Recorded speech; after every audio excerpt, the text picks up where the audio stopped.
बहुत समय पहले की बात है। पहाड़ों के बीच बसी एक सुंदर सी रियासत नूरिस्तान में एक राजकुमारी रहती थी। नाम था जर्निश। राजकुमारी जर्निश बेहद सुंदर, समझदार और साहसी थी। लेकिन महल की ऊंची दीवारों के भीतर वह खुद को कैद महसूस करती थी। हर रात वह एक ही सपना देखती। एक सुनहरी घाटी जहां फूल बोलते थे, तितलियां कविताएं सुनाती थीं और आसमान में एक चमकता हुआ दरवाजा था। सपनों का दरवाजा। एक रात जर्निश ने अपनी आया से पूछा, क्या सपने कभी सच हो सकते हैं? आया मुस्कराई और बोली, अगर दिल सच्चा हो और इरादा मजबूत तो सपने जरूर हकीकत बनते हैं। यही सुनकर जर्निश ने तय कर लिया कि वह उस सुनहरी घाटी को खोजकर रहेगी। जादुई सफर। अगली सुबह वह चुपचाप महल से निकल पड़ी।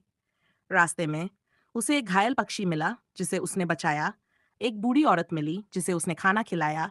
एक जादुई पेड़ मिला जो उसकी दयालुता देखकर मुस्कराया और बोला, तू सच्चे दिल की है, मैं तुझे सपनों की घाटी का रास्ता बताऊंगा।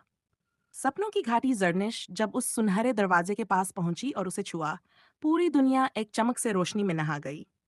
घाटी में नदियां संगीत बजा रही थीं, फूल उसे धन्यवाद कह रहे थे, और वहां का राजा, जो असल में एक जादूगर था, बोला, हे राजकुमारी, तू अपने दिल की सच्चाई, दया और साहस से यहाँ पहुंची है।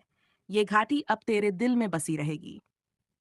लौटकर बदलाव। जब जर्निश लौटकर नूरिस्तान आई तो वह अब सिर्फ एक राजकुमारी नहीं, बल्कि प्रेरणा की रानी बन चुकी थी। उसने गरीब बच्चों के लिए स्कूल खुलवाए, महिलाओं को आत्मनिर्भर बनाना सिखाया और हर किसी के जीवन में उम्मीद की एक रोशनी जला दी। कहानी से सीख। हर लड़की के भीतर एक राजकुमारी होती है। अगर वह अपने सपनों पर विश्वास करे और सच्चाई से आगे बढ़े तो कोई भी ताकत उसे नहीं रोक सकती।